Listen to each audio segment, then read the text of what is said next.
Live from the campus of Washington and Lee University with news for Rockbridge County, this is the Rockbridge Report. Welcome back to the Rockbridge Report's live election coverage. I'm Shauna Muckle. It's 10 o'clock and polls closed at 7. Let's look at our most recently updated numbers. First, turning to the statewide results for the governor's race, with nearly all the precincts reporting 2,400 out of nearly 2,900 total, Glenn Youngkin's still in the lead with 53% of the vote and a little over 1.3 million votes cast for Youngkin. That's compared to Democrat Terry McAuliffe with a little under 46% of the vote and under 1.2 million votes cast for McAuliffe. Princess Blanding not making much of a mark in this race. Moving on to Lieutenant Governor, again with most precincts reporting, Winsome Sears still in the lead. Nearly 1.4 million votes cast for Winsome Sears and under 1.2 million cast for Hala Ayala. And for the Attorney General race, again, we see Republicans consistently in the lead throughout these statewide races. Jason Miyares currently has about 1.3 million votes, 53% of the vote, compared to only 1.2 million votes for incumbent Mark Herring. Moving on to the District 24 race, Ronnie Campbell has won this race with almost 80% of the vote, and that's with 49 out of 60 precincts reporting. So Ronnie Campbell has officially won that race. And then moving on, the House of Delegates breakdown. Currently 28 confirmed Democrat races and 41 confirmed Republican seats. Republicans need to pick up 5 to retake the majority in the House of Delegates, so we're going to be watching the rest of those races closely. Anchor Ginny is now live at the Rockbridge Area Republican Committee watch party at the Patton Room in downtown Lexington. She has the latest reactions from the Republicans and District 24 winner Ronnie Campbell. Jen? Good evening. We're back at the Patton Room in downtown Lexington. So I have Ronnie Campbell. So we're looking at a 70% lead for you in Rockbridge County right now, ahead of Sam Sugar's 21% with 17 precincts reporting. How are you feeling about that? I'm feeling really good. It's a good lead, and I feel very comfortable about it. Do you think you might be in the majority in the Senate? In the House of Delegates, yes, we're going to be in the majority, it looks like. And what do you think this looks statewide? If Youngkin can hold this lead he's got right now, we were told over there a minute ago that the Lieutenant Governor, Attorney General races have been called for the Republicans already. I don't understand why they won't call Youngkin unless it has something to do with Fairfax's inability to count ballots. But all right, I'll back over to Doug. How are you feeling about it? Very good, very good. Very, very optimistic. Would you say the same for the statewide election so far? Statewide results? Yes, I'm not sure why they are not calling the governor's race quite yet. I do want to say, as a party chair, a lot has gone into the campaign of the Republican Party, very well organized this year. For instance, here in Rockbridge County, we had poll observers at every precinct all day long. That's something I believe we have never done before. So a lot of nuts and bolts are going into the Youngkin campaign, the eventual success of all 3 statewide candidates, and Ronnie Campbell's. All right, that sounds great. Thank you guys so much for your comments. Thank you. thank you. Thank you.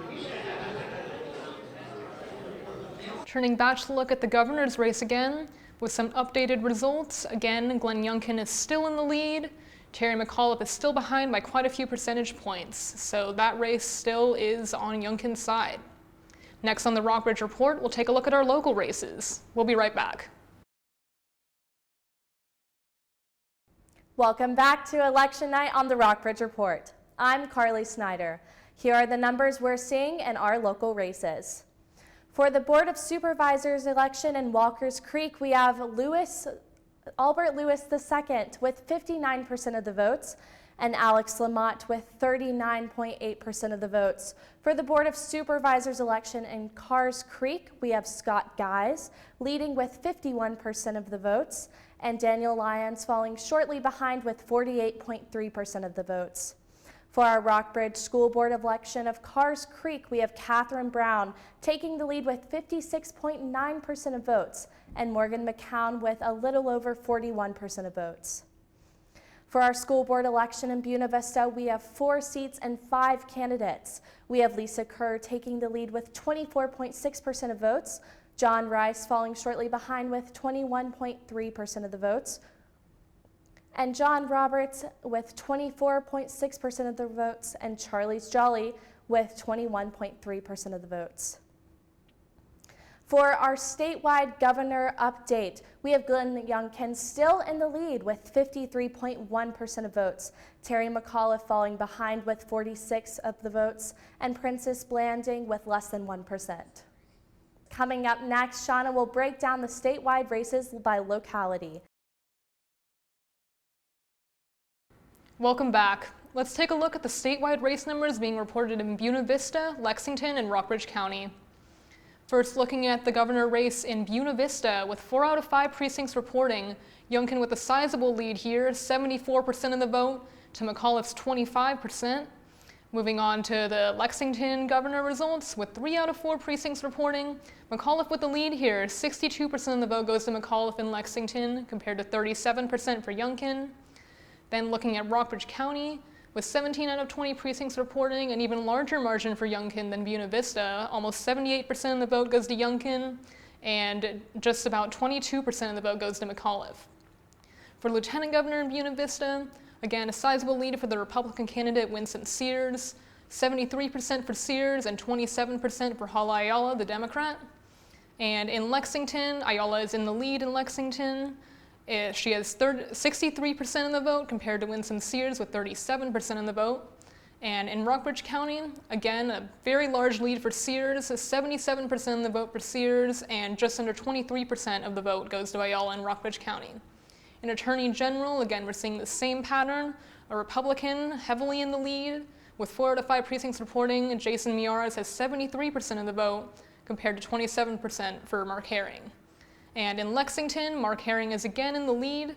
64% of the vote goes to Mark Herring in Lexington compared to 36% for Jason Miaras. And in the county, again shifting back towards Republicans for the county, 77% of the vote goes to Miaras compared to 23% of the vote for Mark Herring.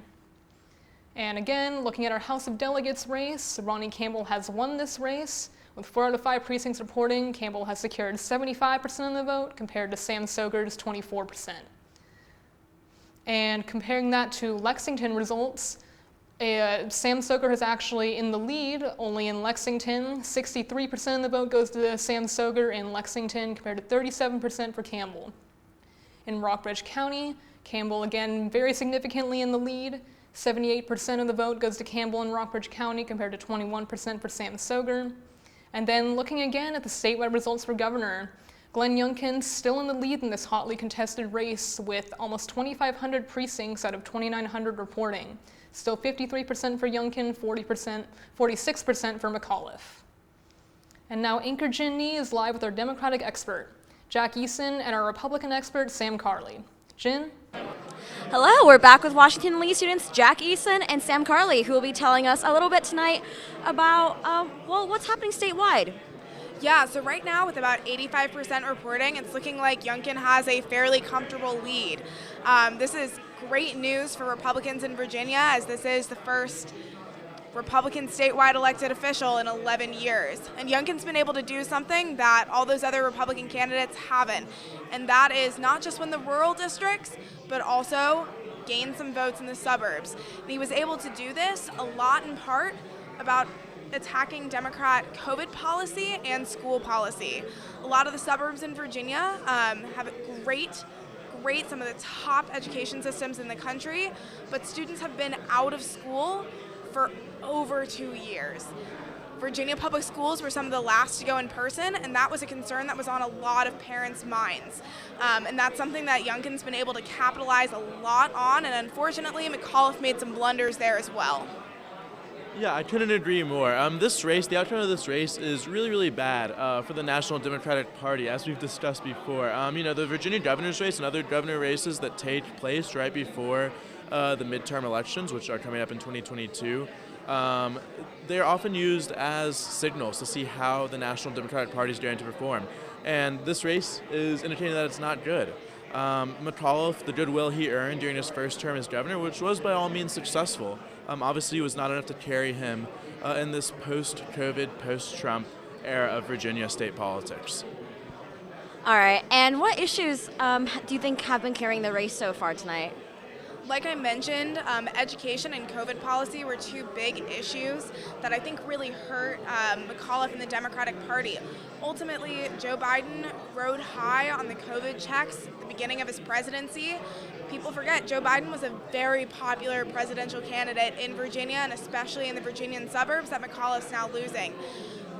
When the national popularity for Biden declined, so did it too for McAuliffe. You saw in a lot of these suburban districts concerns over education, bringing students back to schools, and reopening businesses that were closed large in part because of COVID as some of the major issues that Youngkin really was able to campaign on.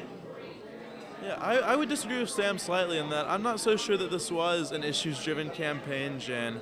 Until 2 months ago, Youngkin had barely released a policy platform, and what it mostly consisted of was, ways to ensure that Virginia would not fall victim to made-up election fraud from the 2020 presidential election. I'm interested to see, how voters react once Youngkin does take office, if he does end up coming away victorious tonight. Just see how voters react to, his very different policy platforms from the last 10 years of Democratic rule here in Virginia. All right, thanks, Sam and Jack. Back to the studio. Taking one last look at the results for the statewide governor's race. Again, Youngkin is still in the lead with just a few more precincts reporting. Still 53% of the vote for Youngkin, 46% for McAuliffe. Thank you, Jen, and thank you to our experts. That's all for tonight's election coverage on the Rockbridge Report. Join us again at Thursday on 5 for our weekly broadcast.